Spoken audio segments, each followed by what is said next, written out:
Nous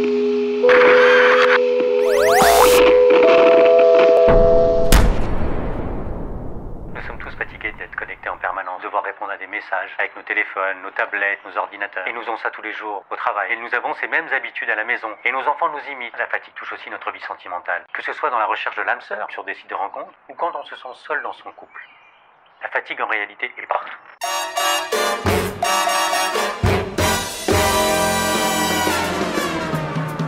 Fatigue. Fatigue.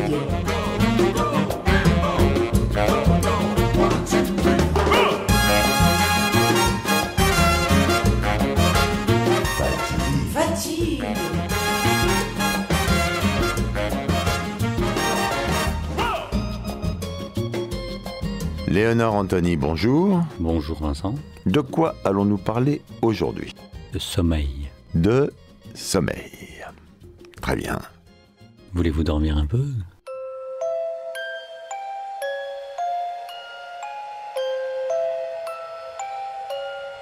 Ce qui est assez amusant avec le sommeil, c'est qu'on a voulu totalement faire un lien, qui est vrai d'ailleurs, entre le repos et le sommeil. Et plus les recherches avancent, et plus on se rend compte que parfois c'est complètement dissocié.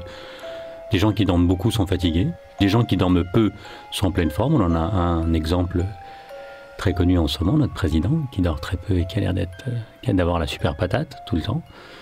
Donc ce rapport-là n'est pas forcément aussi simple et évident qu'on peut le croire. Si on dort beaucoup, on peut être fatigué. Si on dort peu, on peut être en pleine forme. Mais qu'est-ce qu'il faut faire alors du coup? Vous voyez là, par exemple, vous me posez une question. Moi, j'essaie de goûter votre question pour pouvoir y répondre sans m'épuiser, juste en essayant d'y entrer. Eh bien, c'est la même chose avec le sommeil. Par exemple, moi, je suis insomniaque. Je dors très peu. J'ai pas de problème pour m'endormir. J'ai surtout 42 réveils pendant la nuit et j'ai parfois des réveils qui sont très longs. Et pendant une longue période, j'ai lutté contre ça. J'ai voulu absolument me rendormir. Et la meilleure des choses pour s'épuiser, c'est d'essayer de se rendormir. Et un jour, je suis tombé sur une interview de Paul McCartney qui raconte une histoire en disant qu'il a écrit la chanson Yesterday en se réveillant en plein milieu de la nuit. Il était dans un état, si je me souviens bien du papier, il était un peu dans un état de somnolence. Et la chanson lui vient, il se lève, il se met au piano et il écrit la chanson. Et je me suis amusé à rechercher, voir s'il n'y avait pas eu d'autres cas dans l'histoire. Il y en a plein, je peux vous en citer juste deux qui vont vous amuser. Every Breath You Take de Sting. Sting dit à peu près grosso modo la même chose. Il s'est réveillé au milieu de la nuit avec cette phrase qui tournait dans sa tête. Cette phrase qui tournait. Et puis Edgar Allan Poe raconte aussi qu'il a tiré beaucoup d'histoires de ces prolongements de cauchemars qu'il a eu. Et comme ça, il y en a eu beaucoup des histoires. Il y a Tolstoï qui a écrit Guerre et paix pendant une sieste aussi. Ça, je savais pas. C'était une sieste longue alors.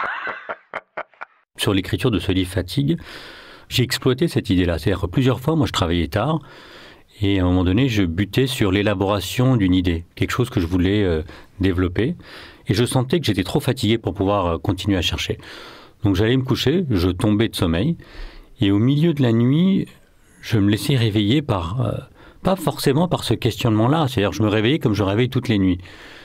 Et je crois vraiment à des processus involontaires. Ce que racontent ces artistes-là, et que j'ai pu expérimenter moi sans avoir pas une once de génie comparable, c'est si vous ne cherchez pas la réponse, au milieu de la nuit, de cette insomnie qui vient, naît une possibilité, celle de laisser jaillir une réponse à un questionnement. D'une certaine façon, c'est ce qu'on va chercher dans des formes d'hypnose, en l'occurrence celle que moi j'ai pratiquée, c'est-à-dire celle de l'hypnose écologique, c'est-à-dire installe la personne dans sa propre capacité à pouvoir retrouver l'ensemble de ses sens, d'être dans un demi-sommeil, hypnose-sommeil en grec, eh bien, de là peut jaillir la créativité. C'est-à-dire que nous n'allons pas volontairement nous dire « il faut que je trouve la réponse à cette question » comme j'ai pu le faire avant d'aller me coucher, mais je me laisse au milieu de ce demi-sommeil complètement plongé dans l'ensemble de mes capacités sensorielles, laisser ma créativité et mon imaginaire se remettre en mouvement, et de là, la réponse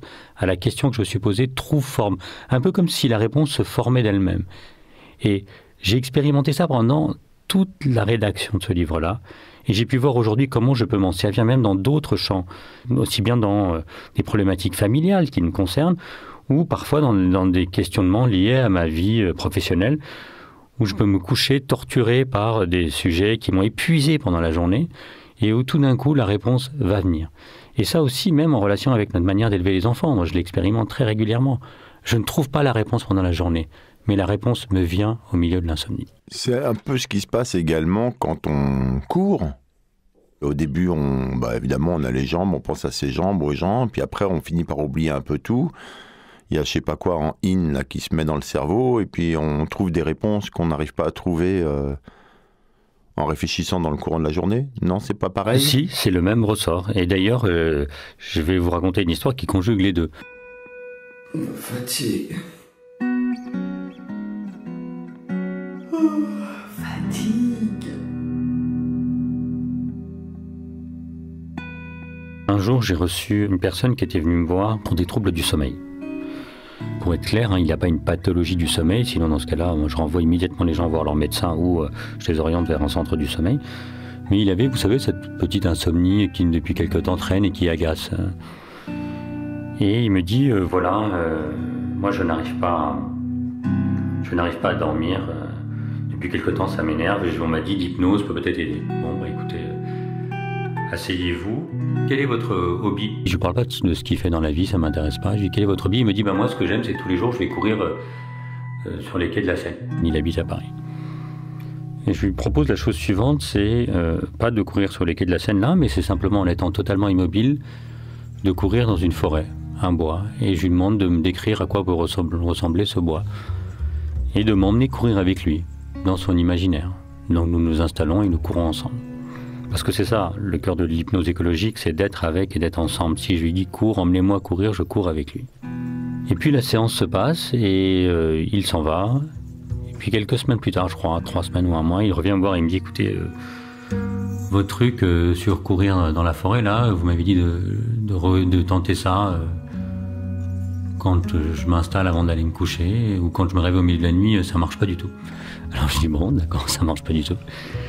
Il me dit, mais par contre, il y a un truc très bizarre que j'ai observé depuis notre séance. Voilà, j'en ai pas parlé parce que c'est quelque chose qui me pèse. J'ai une addiction à la pornographie. Je peux pas ne pas aller sur des sites pornographiques tous les jours, sinon ça m'obsède et j'y pense toute la journée. Très étrangement, après avoir couru dans la forêt, après avoir imaginé cette scène, le fait d'y retourner tous les jours, d'imaginer au milieu de la nuit que je cours au milieu de la forêt, a fait que et c'est sa phrase, je n'ai pas pu rallumer l'ordinateur que je consacrais à cela. Parce qu'il avait un ordinateur spécial pour les sites pornographiques, parce qu'il avait peur d'attraper des virus sur sa machine.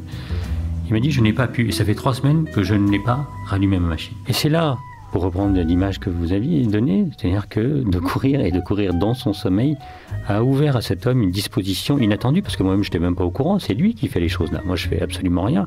J'ai juste invité à courir au milieu du sommeil parce que courir pour lui était une source de bien-être. Eh bien, ça a soulevé, ça a éveillé quelque chose en lui qui l'a déconnecté d'une chose qui était un problème pour lui. Il disait, j'ai une addiction à la pornographie. C'est pas moi qui le disais. Et ça a solutionné, ça a ouvert des capacités. Donc on peut même conjuguer la course. En fait, ce qui est important pour nous, c'est-à-dire, en fait, qu'est-ce qu'il y a d'important dans la course? C'est la mise en mouvement. La mise en mouvement d'un corps qui, tout d'un coup, aussi recrée une sensorialité forte avec son environnement. Et pourquoi j'invite cet homme à courir en forêt? C'est parce qu'il y a peut-être aussi d'autres dimensions qui rentrent en ligne de compte, les odeurs, une perception liée à la nature. Il y a un anthropologue qui s'appelle Gregory Bateson qui, dans les années 50, a un peu fondé, disons, a participé au moins à la création de cette école de Palo Alto de la psychologie moderne, et qui, dans une conversation avec Milton Erickson, donc, qui est un des pères de l'hypnose moderne, alors pour le coup l'hypnose médicale, ils avaient cette conversation et Gregory Bateson, qui est un anthropologue, disait le rôle essentiel de la nature dans l'existence et à quel point, par exemple, je simplifie évidemment la pensée, mais que l'homme se dissociait de la nature et que ça créait aussi des distorsions et des nouvelles pathologies et qu'il était important de remettre l'homme dans la nature. Et dans sa conversation avec Erickson, il lui dit « It's important to reconsider mind and nature ». Ce à quoi Erickson lui répond « Tu fais une erreur. Mind is nature ». De considérer que la pensée humaine est en dehors même de l'écosystème vivant qu'est la nature nous amène à des distorsions complètes. Et dans cette histoire-là, au cœur du sommeil, peut-être comme nous sommes capables de lâcher un peu de notre intelligence, de lâcher un peu ce qui relève de la conscience, de notre capacité d'analyse et d'apporter les solutions, au cœur du sommeil naît fortement cette relation qui vient de Mind is Nature. Mind is Nature. Mind is Nature. Léonore Anthony, j'ai écouté votre histoire avec beaucoup d'attention. Quelqu'un qui manquait de sommeil est venu vous voir parce qu'il faisait des petites insomnies. Vous lui avez demandé de courir dans la forêt, vous avez couru avec lui, tout ça dans la pensée. Depuis, il ne va plus sur les sites porno. Peut-être qu'il y a des ours dans la forêt qui lui font du mal pendant qu'il court, je ne veux pas savoir. Et pourquoi pas du bien? Ou du bien, oui. Son sommeil s'est-il amélioré? Je ne sais pas. Ce qui était important, c'est que pour lui, ce qui était un problème était passé à un plan secondaire. Et il est fort à parier, mais je ne peux pas l'affirmer, que dès lors que ce loup, Si ce n'était pas un ours. a pu s'évacuer de sa vie, le sommeil peut revenir. Pour nous tous, vulgaires dormeurs, le sommeil, c'est on ferme les yeux, on dort. Alors que pour vous, ça peut être aussi ouvrez les yeux, ne dormez pas. Surtout ne dormez pas, ou dormez-vous, réveillez-vous, peu importe. Éventuellement dormez, mais ne dormez pas trop. Enfin, c'est un peu plus compliqué que simplement dormir ou ne pas dormir, quoi. La première chose, c'est, je crois qu'on est resté, je ne me souviens plus de qui est cette phrase, mais c'était dormir, c'est mourir un peu. Ah, c'est de moi. C'est vous, voilà, Oui, c'est c'est ça. moi, Je me oui. disais bien, j'avais une confusion avec Léonard de Vinci, mais Non, c'était c'est moi. bien Vincent Malone. Ouais. Dormir, c'est vivre. Pendant que nous dormons, les informations que nous avons étudiées pendant la journée sont stockées et organisées. Nous savons aussi que nos cellules se régénèrent. Bref, la liste est infinie. Il suffit d'aller sur Internet pour avoir tous les bienfaits du sommeil. Mais nous savons aussi qu'avec l'avènement de toutes ces informations-là, une forme d'orthorexie est en train de naître. C'est-à-dire que des gens se disent « Oh là là là, si je dors pas, je vais pas faire tout ça. » Et donc, à force de vouloir bien dormir, eh bien, ils dorment moins bien. Donc, si on met de côté les pathologies liées au sommeil, parce que si on dort pas, ça va pas, et c'est important de dormir, je trouve que c'est important de le souligner, de le surligner même, de mal dormir, c'est très relatif. C'est-à-dire que, par exemple, mal dormir pour une personne qui fait 8 heures de sommeil par nuit pour se sentir bien, si elle va dormir 6 heures ou 7 heures, elle va être mal. Une autre personne peut dormir, moi c'est mon cas, si je dors 6 heures, je suis en pleine forme. Si je dors moins de 6 heures, je me sens pas toujours très bien. Et à d'autres moments, eh bien, je vais avoir 4 heures de sommeil parce que je suis porté par un projet, parce que je suis dans une dynamique positive, parce que la fatigue de la journée que j'ai eue est une bonne fatigue, va me stimuler pendant une durée, j'allais dire limitée. Hein. Il s'agit pas, je fais pas ça pendant des mois et des mois et des mois. Mais aussi, je dois avouer une chose, c'est que si j'ai invité la journée dans ma nuit, j'ai aussi invité la nuit dans ma journée. Je fais des siestes régulièrement, si ce n'est pas quotidiennement, des siestes, des micro-siestes, des siestes plus longues. Ce qui est important, c'est, à mon sens, de se reposer même quand on ne dort pas. Parce que cette idée absurde que, en étant installé à son bureau, devant son ordinateur, quand on est crevé, et de tenir à vouloir absolument faire, est une idée qu'il faut effacer et qu'il faut simplement remplacer par celle de se dire si je suis crevé l'après-midi, je peux prendre 15 minutes pour somnoler. L'extension du sommeil, c'est aussi la somnolence. Et c'est une véritable vertu que de cultiver des états de somnolence à différents moments de la journée. Fatigue. Fatigue. Pendant des années, je me réveillais au milieu de la nuit et avec ce que j'appelais le syndrome de la piste cyclable. C'est-à-dire que j'avais l'impression de tourner autour avec une idée qui m'obsédait. Peut-être que ça pourra rappeler des souvenirs à une personne ou deux qui nous écoute. C'est d'ailleurs de ce truc de... J'ai eu un truc qui m'est arrivé la journée ou la semaine d'avant, et puis je vais me faire 42 scénarios différents. J'aurais dû dire ça, et il m'a fait ça, et puis ça tourne, et puis je me dis, alors qu'est-ce que je vais faire? Il m'a fait ça, et puis ça tourne, et puis je me dis, alors qu'est-ce que je vais faire maintenant? Et c'est toujours au milieu de la nuit que ça s'invite. C'est par le corps qu'est venue la solution. C'est-à-dire que tout d'un coup, j'ai eu l'impression d'être un hamster. Vous voyez cette idée du hamster qui court dans la roue? Et je me suis vu moi-même courir dans une roue, c'est-à-dire comme cette piste cyclable, je me voyais faire des tours de boucle. Et plutôt que de résister et de vouloir arrêter les tours de boucle, je me suis dit à un moment donné, bon allez vas-y, fais 2 tours de boucle de plus. Et c'est là que les choses se sont arrêtées. Je veux dire, c'est là où la possibilité a jailli, toujours au milieu de la nuit. J'ai pu un peu, comme si je me retournais, oui, je faisais j'ai bougé la tête d'un quart de tour et je me suis vu visuellement presque, en train de courir à l'intérieur de cette roue de hamster. Et au moment où je me suis observé en train de courir, j'ai vu la roue tomber. Et maintenant, j'applique ça systématiquement à chaque fois que j'ai une pensée obsédante qui vient au milieu de la nuit, plutôt que de m'opposer à ça en me disant « écoute, arrête maintenant, ça suffit », je me dis « allez, vas-y, encore 2 tours de piste ». Fatigue. Fatigue. Fatigue.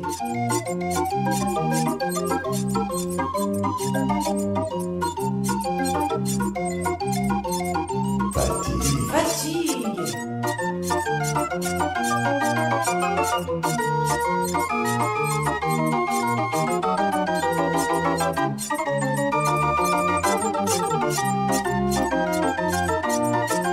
À cela, j'ai associé une deuxième chose importante qui est que je me suis un peu, je me suis un peu parlé. J'ai remercié d'une certaine façon cette pensée obsédante. Je lui ai dit, écoute, c'est important, j'entends que tu viens me revisiter en plein milieu de la nuit, et donc que je dois te considérer. Mais pour t'accorder toute l'importance que tu demandes, tu sais bien que je ne peux pas le faire au milieu de la nuit parce qu'il y a ces fameux démons de minuit qui font que tout ce que je vais pouvoir, moi, élaborer autour de la solution que tu attends, va être disproportionné, exagéré. Mais donc, à ce moment-là, je prends rendez-vous avec moi-même pendant la journée. Et dès lors que je peux prendre rendez-vous avec moi-même et cette pensée obsédante au milieu de la journée, je lui dis, écoute, je sais qu'à telle heure, j'ai un petit moment, je me consacrerai un moment pour pouvoir y réfléchir.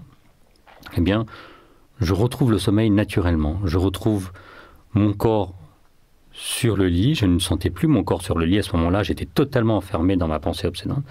Je peux sentir le poids du corps, je peux sentir la sensation agréable du drap, je peux sentir ma tempe battre, le rythme battre, et en entrant dans ce tempo, je peux me laisser à nouveau prendre par le sommeil. Au milieu de la nuit, on se réveille, on a une idée qui vous tourne dans la tête, soit on écrit yesterday, soit c'est les démons de minuit, il faut remettre au lendemain alors. Je pense qu'il y a 2 notions, c'est-à-dire la première chose, c'est les pensées obsédantes, c'est là où moi je viens d'évoquer cette idée qui moi m'a apporté un vrai soulagement, soit alors il y a des problématiques auxquelles on cherche une solution pendant la journée, et c'est l'inverse qui se passe. C'est pendant la nuit que la réponse arrive. Donc en fait, on conjugue ces états. On conjugue. On conjugue la nuit dans le jour et le jour dans la nuit. En attendant que la roue tombe. En attendant que la roue tombe.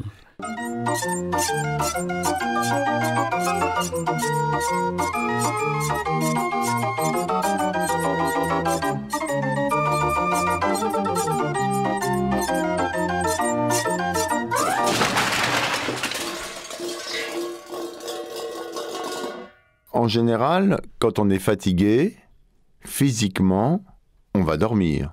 Oui. Et d'ailleurs, on s'endort souvent comme une masse quand on a coupé un tas de bûches. Alors c'est marrant parce que c'est pas systématiquement le cas. Je repense à une personne qui faisait de la natation avec moi. Moi, j'avais un entraînement qui finissait à 22h le soir.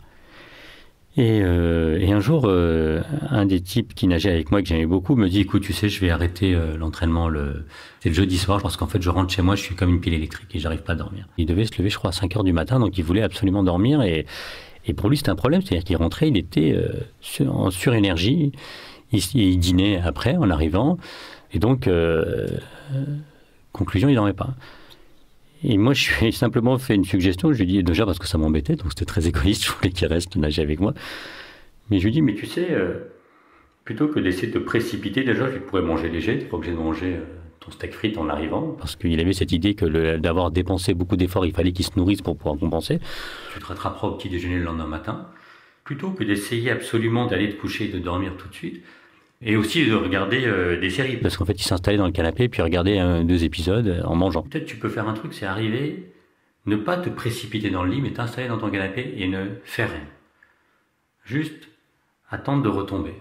Attendre que l'énergie en surstock que tu as d'avoir nagé, d'être entraîné à la piscine avec moi, que tout ça se dépose dans le canapé avant d'entrer dans le lit. C'est-à-dire d'utiliser un sas. Donc, si la fatigue liée au sport peut nous amener à tomber, elle peut parfois nous amener à être en surénergie, et parfois on peut tomber mais aussi se réveiller au milieu de la nuit. C'est-à-dire que la phase d'endormissement liée à l'effort qui précède peut nous plonger dans cet état-là, mais pas forcément être un gage de sommeil continu. On n'a plus les mêmes vies qu'avant.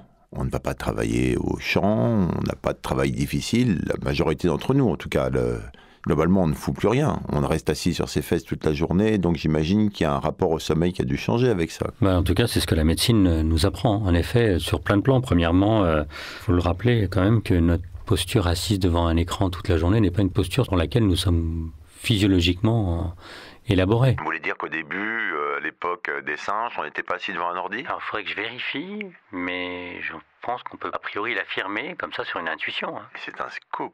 Jusqu'à une époque très récente, on avait tous des métiers qui nous amenaient à bouger. Et aujourd'hui, qu'est-ce qu'on fait? On rentre dans les transports en commun ou dans sa voiture.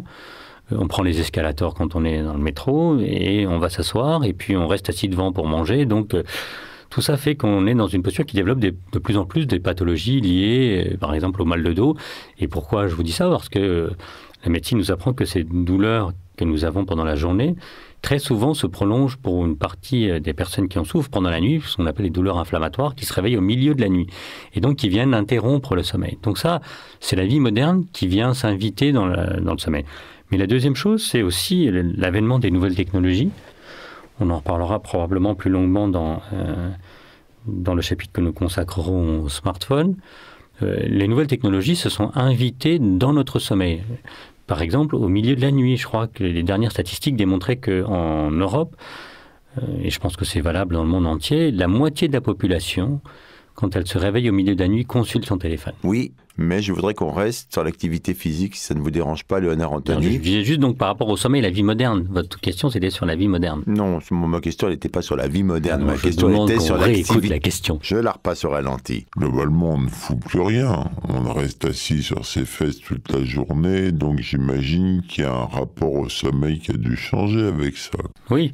C'est vrai, c'est pour ça que je vous disais, le fait d'être assis nous amène à avoir des douleurs inflammatoires qui se réveillent en pleine nuit, mais deuxièmement, à ne pas bénéficier d'une bonne fatigue physiologique, et donc à être dans une forme de déficience de fatigue physiologique qui nous amène à avoir des sommeils différés, perturbés, d'où le rappel constant de la médecine qui nous dit faites du sport, mais aussi le rapport à l'alimentation. Je fais un rappel d'un point essentiel.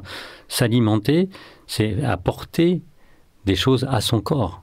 C'est comme quand on alimente sa voiture en essence, ça ne viendrait pas l'idée. Et donc, là-dessus, je racontais cette histoire de ce monsieur qui rentrait après la natation et avant d'aller se coucher, manger son steak et son assiette de frites avec 1 ou 2 verres de vin. Eh bien, ça n'aide pas le sommeil. Ce n'est pas s'alimenter pour pouvoir entrer dans le sommeil de façon intelligente. Donc là, il y a une vraie aussi réflexion à avoir sur notre vie moderne.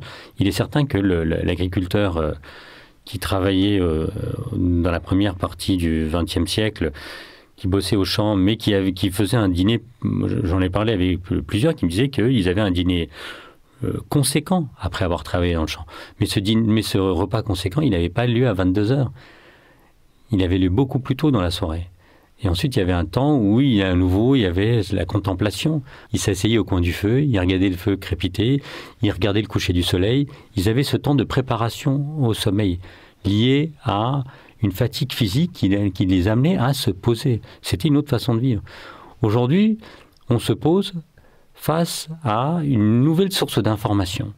Donc, on ne se dépose pas à aucun moment. On se pose à nouveau encore avec... Je vais essayer de stocker, me divertir, je vais essayer d'amasser de l'information. Donc, il n'y a plus de phase de préparation au sommeil. C'est pour ça que les médecins, la médecine moderne nous dit votre chambre, ce lieu où vous allez dormir, doit être réservé au sommeil. On peut quand même faire l'amour dans sa chambre. Alors, c'est intéressant ce que vous venez de souligner parce que si mes souvenirs sont bons, dans le Kama Sutra, donc écrit par Vatsyayana, lui, il distingue 2 lieux. Il dit il y a la chambre où vous allez faire l'amour, donc avec ses alcôves, avec ses bougies, ses lumières, et puis il y a l'endroit où vous allez dormir. Donc dans l'idéal, c'est bien d'avoir une pièce, mais je pense que c'est pas à la portée de tout le monde de vivre comme au VIe siècle. Dans un F2, en général. C'est pas si simple. On se débrouille, quoi. Oui. Donc voilà, voyez selon vos dispositions.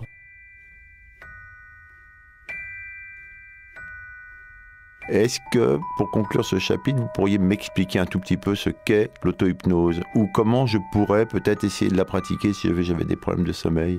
Eh bien, je vais vous donner un exemple.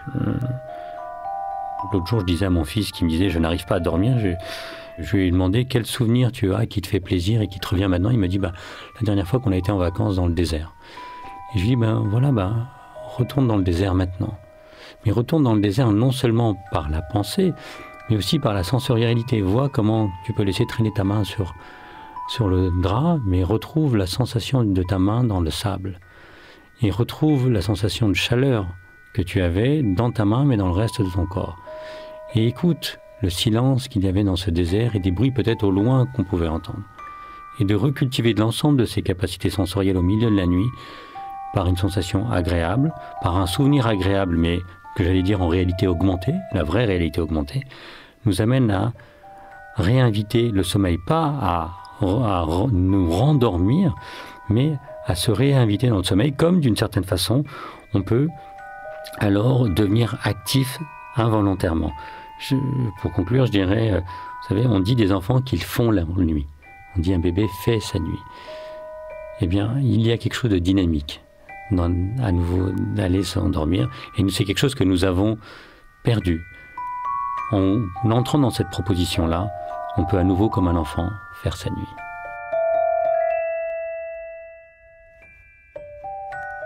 Léonore Anthony, merci. Merci infiniment.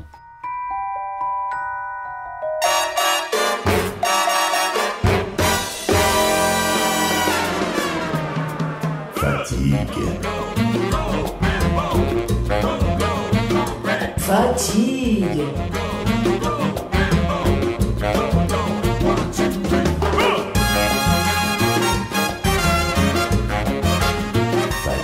Fatigue.